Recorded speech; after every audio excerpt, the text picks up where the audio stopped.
नमस्कार प्यारे बच्चों, स्वागत है आप सभी का अपने YouTube चैनल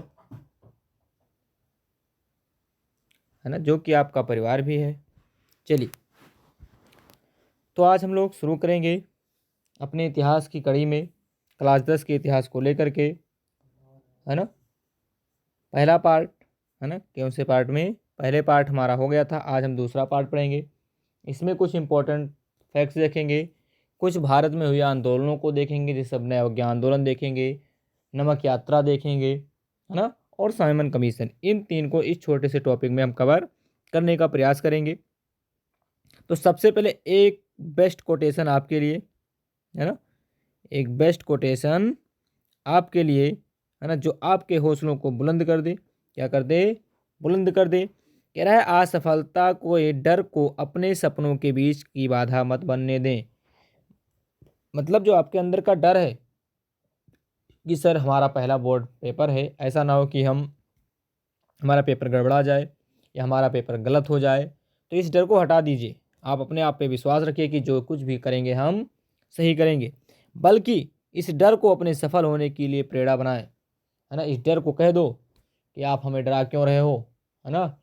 कहा नहीं जाता, एक माउंटेन ड्यू का जब प्रचार आता था तो आपने सुना होगा, कौन सा, कि डर के आगे जीत है।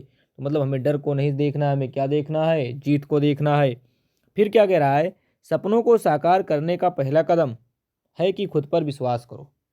भैया, जब तक आपको खुद पर विश्वास नहीं है, कितनी भी जानकारी आपके अंदर भर दी जाए, कितनी भी चीज़ें आपको घोल कर पिला दी जाएं, आप कोई कभी भी सफल नहीं होंगे, है ना। तो अपने ऊपर विश्वास रखो कि सर हम सब कुछ हल कर लेंगे, सब कुछ अच्छे से होगा, है ना। चलिए, तो हम स्टार्ट करते हैं क्लास को। जैसा कि हमने बताया कि आप सभी का स्वागत है आपके अपने यूट्यूब चैनल अपना इंस्टीट्यूट बाय मिश्रा सर पे। आज हम लोग क्या देखेंगे? क्लास 10 के एसएसटी का हिस्ट्री का दूसरा लेसन, हिस्ट्री का दूसरा लेसन। और ये दूसरे लेसन का ये कौन सा है सर? पार्ट 2 है। ये कौन सा है? पार्ट 2 है। पार्ट पहला हमने देख लिया था, इसमें हमने कुछ महत्वपूर्ण टॉपिक्स और क्वेश्चन किए थे। इसमें भी हम क्या देखेंगे सर? हम साइमन कमीशन देखेंगे, सबने अवज्ञा आंदोलन देखेंगे और नमक यात्रा देखेंगे। 3 टॉपिक्स को इसमें क्लियर करने का कोशिश की जाएगी। अगर आपको 90+ लेना है तो इस चैनल से जुड़े रहें और ये देखना ही देखना है। हम आशा कर हम अगर आपको वचन देते हैं कि यदि आप देखते हैं तो आप 90+ स्कोर करके आएंगे एसएसटी में, है ना। आने वाले समय में हर विषय की क्लासेस आपको परीक्षा से पहले हर चीज़ का रिवीजन करा दिया जाएगा अच्छे से अच्छे ढंग से। तो चलिए शुरू करते हैं। सबसे पहले हम शुरू करते हैं साइमन कमीशन से। किससे? साइमन कमीशन से। अब सर ये साइमन कमीशन क्या था, इसको देखते हैं। कह रहा है, ब्रिटिश सरकार ने 1927 ईस्वी में सर जॉन साइमन की अध्यक्षता में साइमन कमीशन का गठन किया। मतलब किसने गठन किया? ब्रिटिश सरकार, अंग्रेजों ने, है ना। कब किया? 1927 में। कब किया प्यारे बच्चों? 1927 में किया। कब किया? 1927 में। किसकी अध्यक्षता में? सर जॉन साइमन की अध्यक्षता में ब्रिटिश सरकार ने साइमन कमीशन का गठन किया। इस गठन का कार्य क्या था, इसको भी देखेंगे। क्या इसके गायसक सदस्यों में एक भी भारतीय शामिल नहीं था। सबसे बड़ा विरोध का कारण यही बना कि हमारे यहाँ वो क्या कर रहा है, कमीशन आ रहा है भारत में निरीक्षण करने के लिए, और इसमें एक भी भारतीय सदस्य शामिल नहीं है। अब सोच लीजिए, भारतीयों को बुरा लगेगा ही कि जो हमारे देश में हमारा निरीक्षण करने आ रहा है वो हमारे ही सदस्य नहीं, उसमें सभी से के सभी क्या थे? अंग्रेज थे। तो 1928 में क्या हुआ? साइमन कमीशन भारत पहुंचा। कब पहुंचा? 1928 में साइमन कमीशन भारत पहुंचा। 1927 में तो ब्रिटिश सरकार ने गठन किया, लेकिन ये भारत कब पहुंचा? 1928 में। तथा उसका स्वागत साइमन कमीशन गो बैक के नारों से किया गया। अब भैया ये स्वागत है कि क्या है, ये तो आप लोग समझ सकते हैं, है ना। जैसे क्या हो, आप घर में हलें शाम को, है ना, अपने कमरे में जाएं और मम्मी कहते हैं गो बैक, बाहर निकल, आपको कमरे में हलने की इजाज़त नहीं है या जाने की इजाज़त नहीं है, तो क्या होगा? अब ये हमें समझ में नहीं आया कि स्वागत हुआ कि सत्कार हुआ कि क्या हुआ, है ना। लेकिन आप लोग समझदार हैं, जानते ही हैं क्या किया गया होगा। तो जब ये साइमन कमीशन भारत पहुंचा, अब सर ये क्या साइमन कमीशन कोई खत था, कोई क्या? नहीं, ये सदस्य थी। साइमन कमीशन एक क्या थी? सदस्य थी, है ना। इसका किस प्रकार स्वागत हुआ? गो कमीशन, गो मतलब कमीशन गो बैक के नारों से क्या हुआ कि कमीशन आप बाहर चले जाओ, हमें हमारे देश में आपकी ज़रूरत नहीं है। कांग्रेस और मुस्लिम लीग, कांग्रेस और मुस्लिम लीग दोनों ने और सभी पार्टियों ने साइमन कमीशन के खिलाफ हुए प्रदर्शनों में भाग लिया और सभी ने इसके पक्ष में क्या किया, मतलब इसके विरोध में, साइमन कमीशन के विरोध में प्रदर्शन किया। क्या किया? और सभी पार्टियां एक थी। जैसे आप कांग्रेस और मुस्लिम लीग देख लीजिए, है ना। मुस्लिम लीग के ही वजह से भारत और पाकिस्तान का बंटवारा हुआ, है ना। मुस्लिम लीग के जो अध्यक्ष थे जिन्ना जी, उन्होंने ही मांगा था अंग्रेजों से कि हमें क्या चाहिए, भारत के 2 टुकड़े अर्थात एक पाकिस्तान भी चाहिए, है ना। तो साइमन कमीशन के खिलाफ क्या हुआ, प्रदर्शन किए गए। अब आगे क्या हुआ साइमन कमीशन में, तो इस जो ये विरोध चल रहा था, जो ये विरोध चल रहा था साइमन कमीशन का, तो इसको शांत कराने के लिए, इसके लिए शांत कराने के लिए वायसराय लॉर्ड इरविन ने अक्टूबर 1929 में भारत के लिए डोमिनियन स्टेटस का गोलमाल सा ऐलान कर दिया। क्योंकि भारत के जितने भी राजनेता से सब डटे हुए थे कि हमें डोमिनियन स्टेट्स का दर्जा चाहिए। डोमिनियन स्टेट्स का मतलब वो स्टेट्स अपने लिए सारे कार्य कर सके, मतलब गणतंत्र हो, अपने नियम कानून सब चीज़ खुद बना सके, ऐसा हमें स्टेटस चाहिए। अब क्या हुआ, इसको किसी तरह से शांत कराने के लिए जो इस उस समय का कौन था, वायसराय था हमारे यहाँ इरविन, उन्होंने क्या किया, 1929 में ऐलान किया कि हम क्या करेंगे, आपको डोमिनियन स्टेट्स का दर्जा दे देंगे। उन्होंने इस बारे में कोई समय सीमा भी नहीं बताया। उन्होंने कहा आने वाले समय में दे दिया जाएगा, निश्चित नहीं है कि हम 2 सालों में, 4 सालों में, 10 सालों में देंगे। लेकिन फिर भी सभी भारतीयों को पता था कि अंग्रेज किस मिट्टी के बने हैं। जब तक उनको कूटोगे नहीं, है ना, वो हमारी कोई बात नहीं माने। कूटने का मतलब है उनको विवश नहीं किया जाएगा, है ना, तब तक वो हमारी कोई बात नहीं मानेंगे। उन्होंने सिर्फ इतना कहा कि भावी संविधान के बारे में चर्चा करने के लिए गोलमेज सम्मेलन का आयोजन किया जाएगा। गोलमेज सम्मेलन कहाँ होता था, आपको अगले क्लास में बताया गया है, कहाँ, लंदन में, है ना। तो इरविन ने बस इतना बताया कि आने वाले समय में जो आप संविधान बनाना चाहते हैं उस पर चर्चा करने के लिए एक गोलमेज सम्मेलन का आयोजन किया जाएगा, जिसमें आप सभी को बुलाया जाएगा। लेकिन भैया उस समय हमारे देश की सबसे बड़ी पार्टी कांग्रेस ही हुआ करती थी, और कांग्रेस ही संतुष्ट नहीं थी, है ना। अब कांग्रेस के संतुष्ट होने का मतलब है उसके राजनेता संतुष्ट नहीं थे। तो ये था हमारा साइमन कमीशन। क्या था? Simon commission. अब हम देखेंगे साइमन कमीशन का विरोध क्यों हुआ, कैसे हुआ, ये सब फिर हम देखेंगे, है ना। बहुत सारी चर्चाएं बाकी हैं, लेकिन आपके एग्जाम व्यू से जो क्वेश्चन बन सकता था उसी के आधार पर कराया गया है ना। आने वाले समय में या कल की क्लास में हम और डीपली इसमें पहुँचेंगे। अब आता है नमक यात्रा। सर ये नमक यात्रा क्या था? तो प्यारे बच्चों, नमक यात्रा को ही दांडी यात्रा, कौन से, दांडी यात्रा के नाम से भी जाना जाता है। अब जो नमक यात्रा था, दांडी यात्रा की शुरुआत कभी 12 मार्च 1930 को हुई। 12 मार्च 1930 को हुई। कहाँ से? अहमदाबाद के साबरमती आश्रम से हुई थी। अहमदाबाद कहाँ पड़ता है सर? गुजरात में। अहमदाबाद कहाँ पड़ता है? गुजरात में।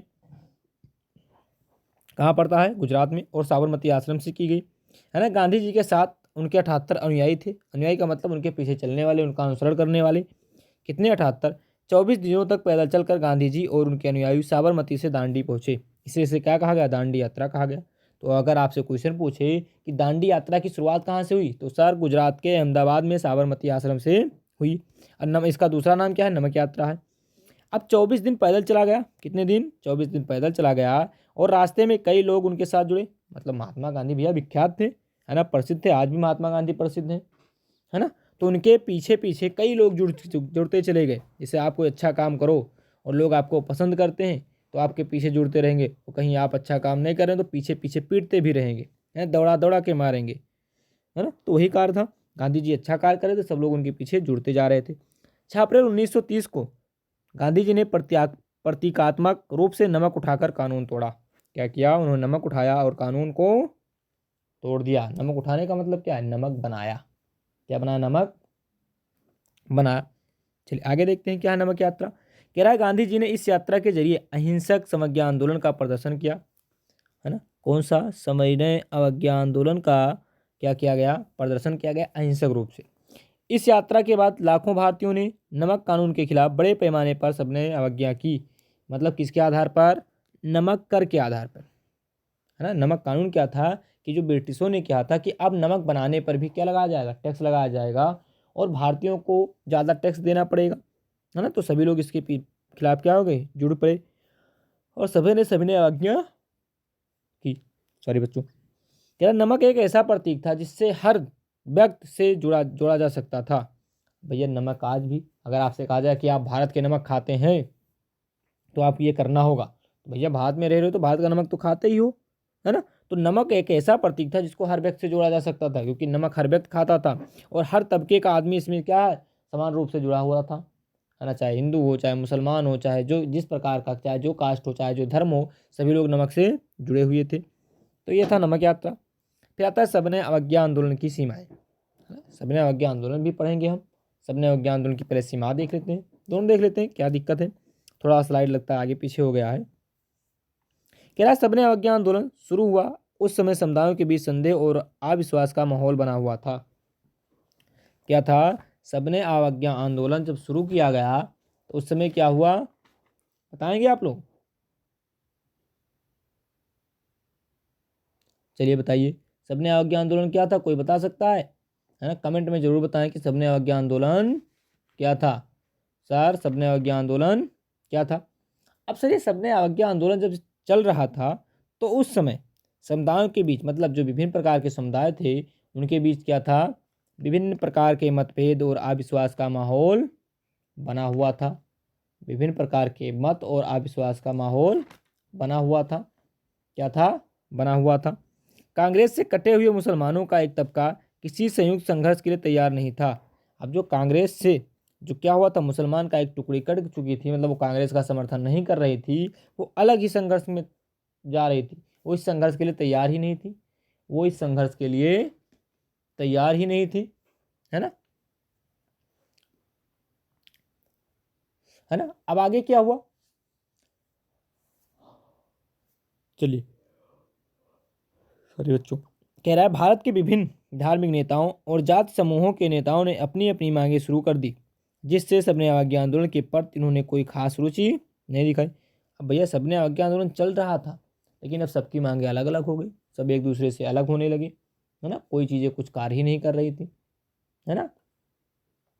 तो बहुत सारी कमियां होती हैं किसी चीज़ में, जब तक लोगों का साथ नहीं मिलता कोई एक कार्य अच्छे से नहीं किया जा सकता, है ना। तो इसीलिए कहा जाता है कि जब आप एक रहेंगे तो सेफ रहेंगे, है ना। सॉरी लेकिन ये हम किसी राजनीतिक पार्टी की तरफ से नहीं कह रहे हैं, है ना, हमारी कोई अलग मंशाएं हैं, लेकिन सही कह रहा है कि यदि आप कोई कार्य समूह में करते हैं तो मान के चलिए वो कार्य 100% श्योर है कि वो हो जाएगा। लेकिन आप लोग सोचें कि हम एक एक करके, एक उत्तर जाए, एक पूरब जाए, एक पश्चिम जाए, एक दक्षिण जाए, तो ऐसा नहीं हो पाएगा, पूरी चीज़ें नहीं हो पाती हैं। चलिए फिर क्या था और समस्याएं क्या थी। कह रहा है कांग्रेस ने रूढ़वादी सवर्ण हिंदू सनातन पंथियों के डर से दलितों पर ध्यान नहीं दिया। कांग्रेस को ये डर था कि जो हिंदू सनातनवादी हैं, स्वर्ण हैं, मतलब उच्च जात में हैं, वो क्या होंगे, गुस्सा करेंगे से उन्होंने दलितों पर कोई ध्यान नहीं दिया। लेकिन गांधी जी बहुत होशियार थे भैया, उनको ऐसे नहीं कहा जाता है राष्ट्रपिता। उन्होंने क्या किया, गांधी जी ने ऐलान किया कि अस्पृश्यता अर्थात जो छुआछूत है उसको खत्म किए बिना 100 साल तक भी स्वराज की स्थापना नहीं की जा सकती।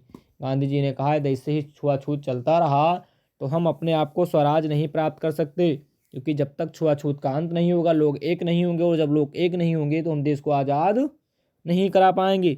गांधी जी ने अछूतों को हरिजन, अछूतों को क्या कहा, हरिजन, और इसका मतलब होता है ईश्वर की संतान। किसकी, ईश्वर की संतान। गांधी जी ने कहा मंदिरों, सार्वजनिक तालाबों, सड़कों और कुओं पर समान अधिकार दिया जाए। किसको, दलितों को। इसको उन्होंने क्या किया, सत्याग्रह किया।